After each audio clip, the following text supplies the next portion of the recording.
समझ में आए तो काम हो जाए, नहीं समझ में आए। होते हैं दुनिया के लोग, आज भी बस देखा देखी में चल रहे हैं, आज भी चल रहे हैं कई लोग। हमने कई लोगों को देखा मंदिर में दर्शन करने जाते हैं तो जितने लोग आगे प्रणाम नहीं करते उससे दुगना मंदिर के पीछे प्रणाम करते हैं। आपने भी देखा होगा, परिक्रमा करेंगे मंदिर के पीछे माथा भड़केगी, परिक्रमा करेंगे मंदिर के पीछे दीवार पे माथा टिकाएंगे। क्यों टिकाएंगे भाई? कहाँ लिखा है कि मंदिर के पीछे प्रणाम करो? किस जगह पर लिखा है कि मंदिर के पीछे नमन किया जाए, मंदिर के पीछे प्रणाम किया जाए? कितनी बार भागवत सुनी? बोलो सुनी कि नहीं सुनी? ईमानदारी से बोलो, सुनी ना? पूरी सुनी ना? अच्छे से सुनी? सब कथा याद है आपको? जितनी बोलते हैं भागवत जी की सब याद है। तो एक कथा क्यों भूल जाते हो कि जिस समय जरासंध 13 क्षौणी सेना तैयार कर लेकर आया था अस्थि प्राप्ति के कहने से, तो काल्यावन आया था कि नहीं आया था? उस समय भगवान ने क्या करा था? युद्ध लड़े थे कि युद्ध का मैदान छोड़ के भागे थे? बोलो जम के। युद्ध का मैदान छोड़कर भगवान भागे, युद्ध का मैदान। तो दाऊ जी महाराज ने कृष्ण से पूछा था, कन्हैया ये क्या हो रहा है? कन्हैया कहते फालतू की बात नहीं करना दाऊ दादा, आज तो भागना है। तो दाऊ जी ने कहा मैं भी भागूं? नहीं आप मत भागो, मैं भाग। तो क्यों भाग रहा है?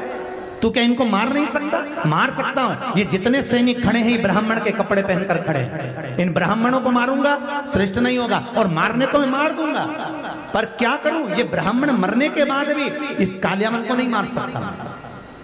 क्यों? काल्यावन इतना प्रबल वीर है क्या? भगवान कहते हैं अरे दाऊ दादा आप नहीं जान सकते, ये काल्यावन ने इतना धर्म करा, इतना पुण्य करा, इतना सत्कर्म करा, इतना पुण्य, इतना धर्म, इतना सत्कर्म करा है कि इसको मारना उचित नहीं, बहुत कठिन है इसको मार। तो इसको मार क्यों नहीं डाले? ये मरेगा नहीं क्या?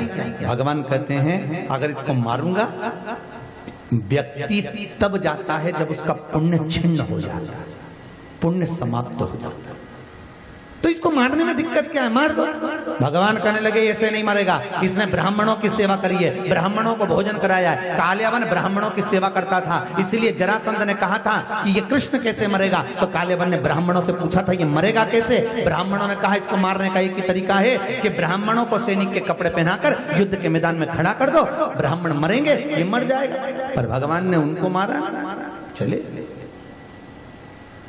ये मरेगा कैसे? इसको मारे कैसे? भगवान ने कहा इसको मारने का एक ही तरीका है, बहुत ध्यान से सुनना।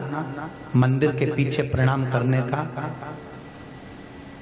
जो क्रम आप लोग एक दूसरे को देखकर करते हो, भागवत क्या कह रही है उसको समझना, बहुत अच्छे से समझना, तो जिंदगी में कभी आप मंदिर के पीछे प्रणाम नहीं करोगे।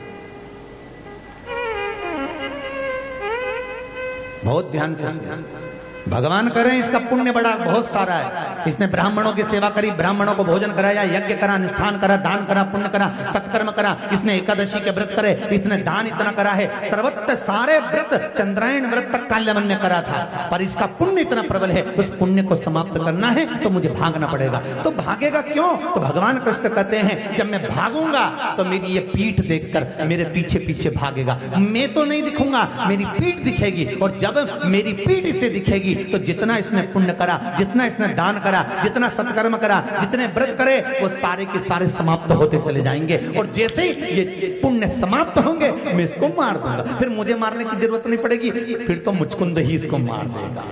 याद रखना। तो दाऊ जी ने पूछा था कृष्ण तेरे आगे क्या है और तेरे पीछे क्या है? कृष्ण कहते हैं 33 कोटि देवता के सामने धर्म का निवास होता है और उनकी पीठ पर पीछे अधर्म का निवास होता है। जब व्यक्ति हमारी पीठ को नमन करता है तो उसकी जिंदगी के सारे पुण्य समाप्त हो जाते हैं, सारे पुण्य समाप्त हो जाते हैं। अब लोगों को कौन समझाए कि परिक्रमा करते हुए पीछे प्रणाम मत करो, पर लोग एक बेचारी बूढ़ी माँ प्रणाम कर परिक्रमा लगा रही थी, थक गई, दीवार पकड़ के खड़ी हो गई, सिर लगा लिया उसने, उसको देखकर दूसरी ने प्रणाम करा, दूसरी को देखकर तीसरी ने प्रणाम करा, तीसरी को देखकर चौथी ने करा, मालूम पड़े पूरा हैदराबाद ही प्रणाम करने लगे। और हैदराबाद तो हैदराबाद, दुनिया के सारे लोग प्रणाम करने लगे। अरे उसको समझो तो सही, शास्त्र के क्या रहा है, शास्त्र वर्णन क्या कर रहा है, कथाओं को सोचो तो सही कि कथा का विस्तार तत्व क्या है। हम क्यों प्रणाम करें? भगवान आगे है कि पीछे? तुम्हारी सास ऐसी बैठी कुर्सी पे और बहू सिर पे पल्लू वल्लू लेके और पीछे जाके सास को धोख लगाए कुर्सी के पीछे, तो सास कहेगी नहीं कहेगी कि मैं भूतनी हूं क्या? क्योंकि भूतनी का पांव पीछे रहता है, मैं तो आगे बैठी तो मुझे आगे प्रणाम करके पीछे प्रणाम कर। अब भगवान के आगे धर्म, भगवान के पीछे, बोलो जम के। और अपन सब कहते हैं धर्म की, अधर्म का, प्राणियों में, विश्व का। जब हम रोज कह रहे हैं तो फिर हम समझे क्यों नहीं रहे?